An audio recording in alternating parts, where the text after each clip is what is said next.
Look who it is! Oh, it's my friends from Ladera. I'm so glad you guys came to visit us at our Zoom school, at our house. Oh wait, some of you might not know me. I'm Mrs. Fujikake, and I work in the garden at Ladera, and I like to teach science classes. Oh wait, and you guys brought my produce boxes for me? I love vegetables. Gross. Oh, and I love fruit. Gross.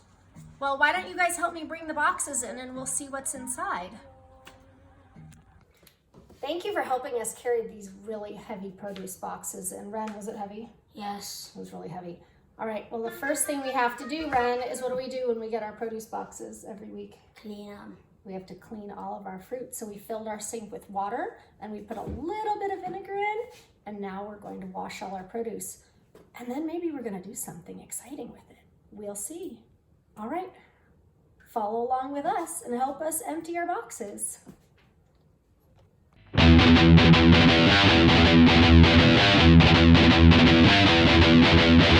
All right, Ren, we got a lot of something in our produce box this week.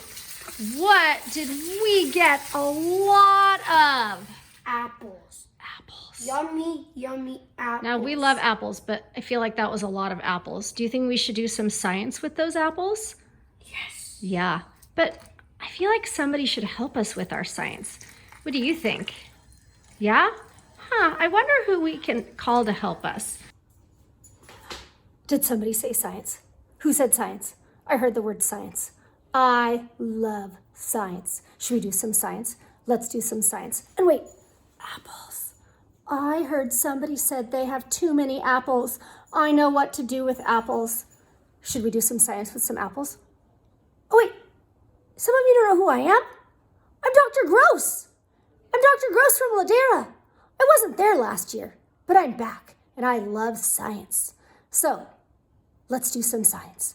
I'm gonna go gather the things that we need for our project and for our experiments, and then we're gonna do some gross stuff. All right, let's get ready. Go.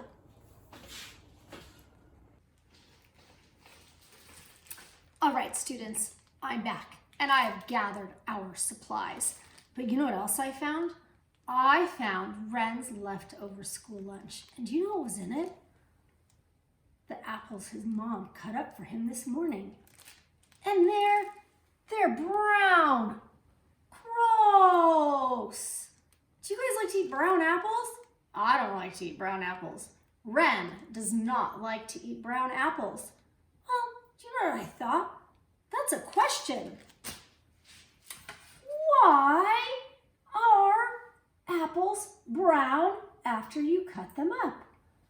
Let's solve that problem today, shall we? No? I have a couple whats. I wonder if you can help me solve these what questions. What happens when you cut up apples? What do you think happens when you cut up apples?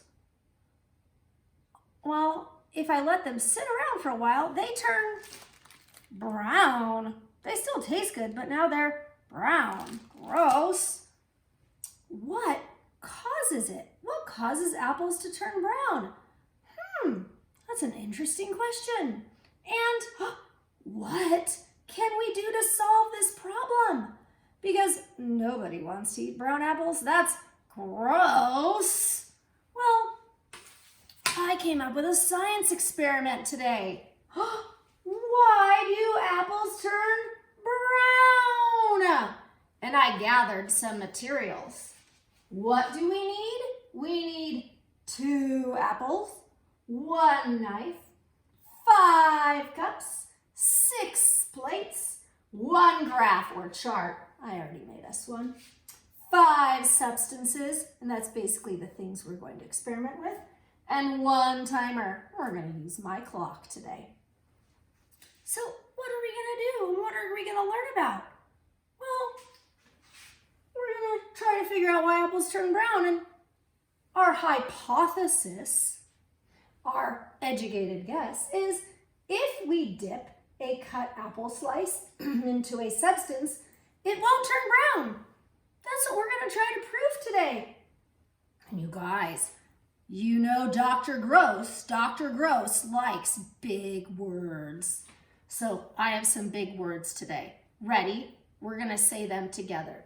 The first one, chemical reaction. Can you say chemical reaction? Expose, oxygen, enzyme, protein, pH, acid and acidic, ascorbic. Oh wow, here comes a big one. Calodenzymatic browning. Ready? Calodenzymatic browning and polyphenol oxidase. Those are some really big words, but I feel like they're really important words to help us figure out why our apples are turning brown. Well, let's get started, shall we?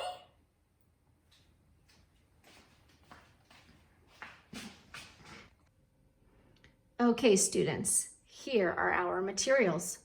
We have 5 cups and we have 6 plates over there in a stack. We have a lemon and we have a knife.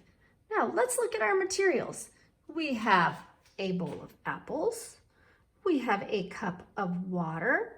We have a container of sugar. We have a container of baking soda. And we have a jug of distilled white vinegar.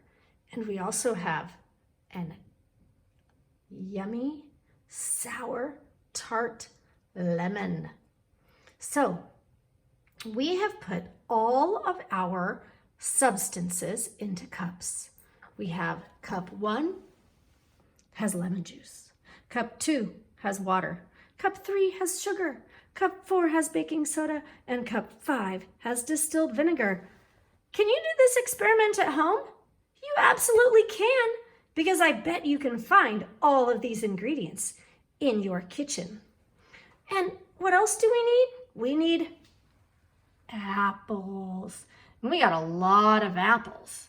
Now, we cut up, chop. We cut up our apples. And now we're going to take each apple and put it into one of our substances. There's our lemon juice, cup number 1. Then we're going to put our second apple slice into cup number 2, and that is our water. Apple slice number 3 will go into sugar. Oh, yum! And let's coat that apple with sugar. There's number 3. Apple number 4 is going to go into baking soda. We're going to coat that apple with baking soda. And then we have cup number 5, and that is our white vinegar. All right, class, we are going to let our apples sit for 1 minute in those substances, and then we will check on them. See you in 1 minute. 1 minute later. It's now time to take our apples out of their substances. We have plate number 1, which is our lemon juice. And we're going to take our apple out of the lemon juice. It still looks nice. It's not brown. And we're going to put it on the plate. Number 2 apple is in water. We're going to put it on the plate. Apple number 3 is covered in sugar. Oh, tap off the excess. Oh, it's coated. It looks delicious. Then we have plate number 4. That is baking soda. And that apple also has a bit of a white substance on it. We're going to put it on our plate. Apple number 5 is vinegar. Now, can you see? There's little bubbles inside of there. So we're going to put that apple on its plate, but when I took the apple out of the plate, there aren't any more bubbles on it. And our last plate is what we call the control. It's the apple slice that we didn't do anything to. Now we're going to have to record our data over here in our chart. Now we have our apples at 0 minutes, and we made a chart here. 0 minutes, 10 minutes, 20 minutes, 30 minutes, and our final results. We're going to check on our apples every 10 minutes. And we have our 6 plates of apples, our lemon juice, water, sugar, baking soda, and vinegar. We need to draw a picture of our apples now. So I'm going to draw my 6 apples.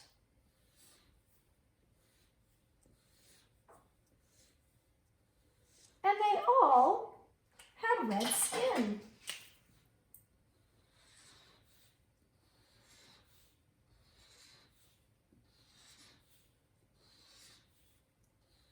And none of them are brown yet. They are all still that nice white apple color. Now, I want to share a word with you while we wait those 10 minutes. It's a really big word. Enzyme. Can you say enzyme? An enzyme is a substance produced by all living organisms that speeds up chemical reactions. What? That's an interesting concept. An enzyme is something that speeds up chemical reactions, and it's in all living organisms. Does that mean there's enzymes in people? Yeah. Does that mean there's enzymes in food? Yeah. Does that mean there's enzymes in fruit? Well, yeah. Maybe we might need to learn about enzymes today. All right, well, we've got our timer running, so I'll see you back in about 8 minutes. All right, students, it has been 10 minutes since we cut up our apples, soaked them in their mixture, and put them on their plates. It is now time to collect our data. It's been round 1 of our experiment, and we talked about the word enzyme. There's 2 other words I'd like to tell you about: oxygen and melanin. Those words might have something to do with our experiment, but Dr. Gross isn't going to tell you what just yet. So let's observe and collect some data. We have apple number 1 soaked in lemon juice. It still looks lovely. Apple number 2. Oh, you guys, there's a little brown on there. Apple number 3, dipped in sugar. It looks glossy and delicious, and not brown yet. Apple number 4, dipped in baking soda. The edges are looking a little brown. Number 5, dipped in vinegar. It's not brown, but it's looking a little translucent or clear. And our control, the apple we didn't do anything to, it's looking a little brown. So now we need to record our data. Again, we need to draw our 6 apple slices in our 10-minute column and record what we observed. Well, we observed that our brown apple, or our control apple, is turning a little brown. It has some brown here, and then I'd say it has a little brown right here. What other apple had brown? Our water apple. It has a little brown here as well, and here in the center, and here on this side. I don't know if the water's gonna work very well. And then we have our vinegar apple, apple number 5. It's looking translucent, or a little like it's becoming see-through. So on vinegar, I'm gonna color it yellow because it is becoming see-through. see-through or translucent. And then the rest of our apples really haven't had much change. So we're going to leave those as they were in the beginning. And friends, I'll see you in 10 minutes. 20 minutes later. All right, students, it's been 20 minutes and it's time to collect more data. So we have our 6 apples and let's see what we can find. Our lemon juice apple is still, look at that. It's still as perfect as when we cut it 20 minutes ago. Our apple dipped in water is looking a little brown, but it's not gross yet. Our sugar apple is a little less glossy, but it's not brown. Our baking soda apple, it's still grainy, and the flesh is not brown, but the skin is a little brown. That's an interesting observation. And our vinegar apple, it's still a little translucent and a little brown, but not much has changed. And our control apple that we didn't do anything to, it's for sure turning brown. The edge of the skin has even started to get a little squishy looking. Gross. So now we must record our data. So let's take our apples and we draw our apples again in column number 3, where we have our 20-minute data. And now let's do our control first. And the skin has started to get brown and mushy, and it's a little browner.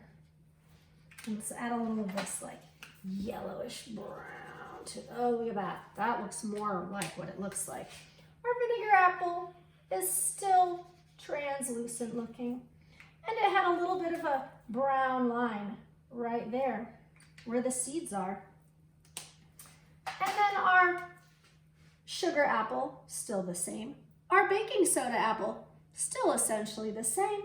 Our water apple looked a little browner, a little bit more here now. Still this brown part, and the skin a little bit browner. And our lemon juice apple still look perfect.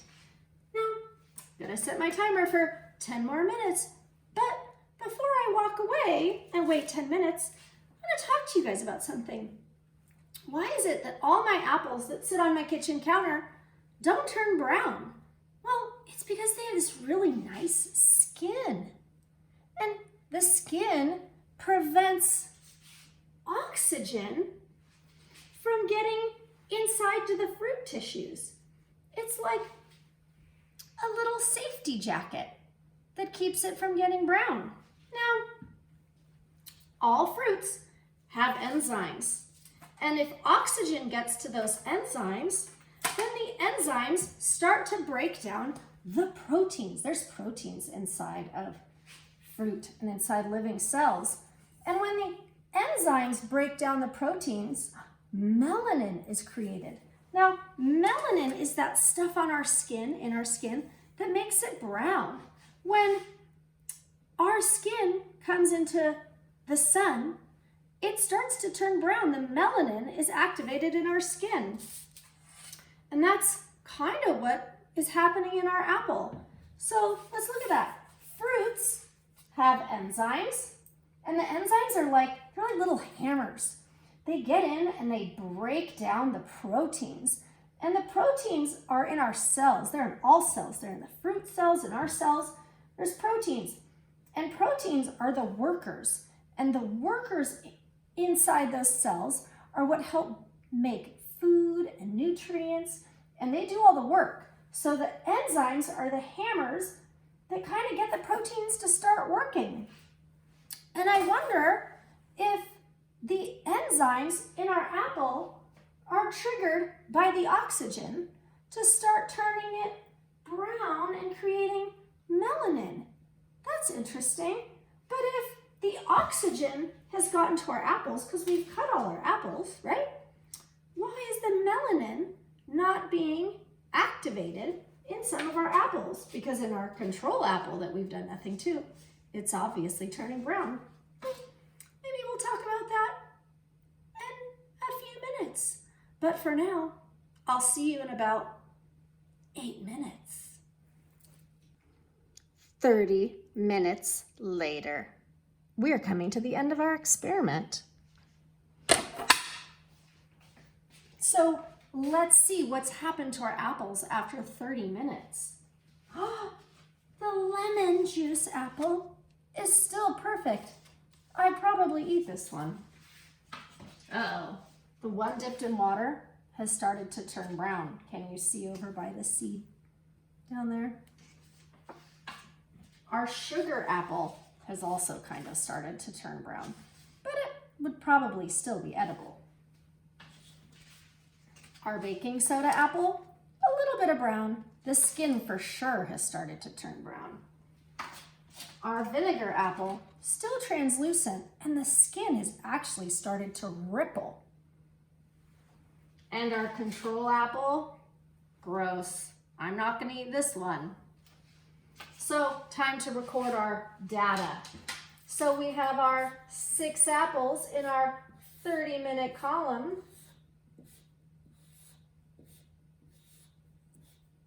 And our control apple is brown.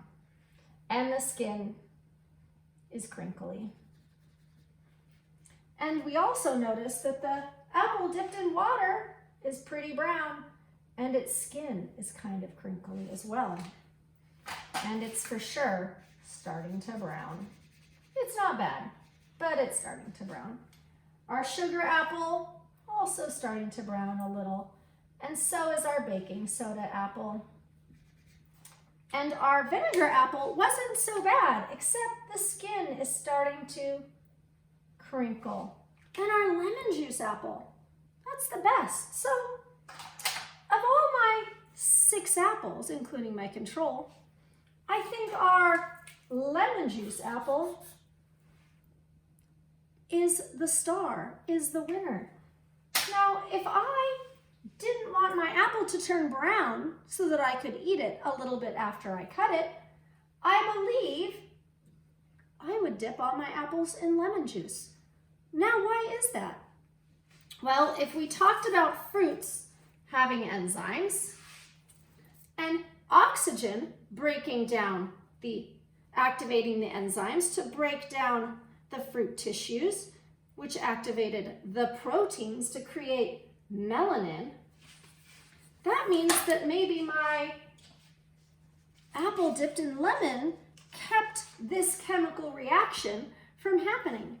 Now, why is that? Well, lemon juice has something called ascorbic acid. It has acid in it, and it blocks the oxygen from triggering the enzymes to break down the proteins and create melanin. Now, what about all my other apples? Why aren't they as brown as my control if they don't have acid in them? Well, my vinegar does, and it did a pretty good job, but I don't think I'd want to eat an apple dipped in vinegar. And my others, even though my apple dipped in water started to turn brown, the water coating helps prevent some of the oxygen from getting to my apple. So, did we solve our problem? We did. We figured out a decent solution on how to keep our apples from turning brown. And we learned about enzymes and proteins. And I want to tell you another word. This is called proteases. Proteases is a really powerful enzyme found in some fruits that keep them from turning brown. Now, a pineapple is full of the enzyme called proteases. Proteases, can you say that? And that's why a pineapple does not turn brown for quite a while after it's been cut. My friends, I hope you learned something I had a great time doing some gross science that's yucky and yummy with you today. I'll see you next time. Bye, friends.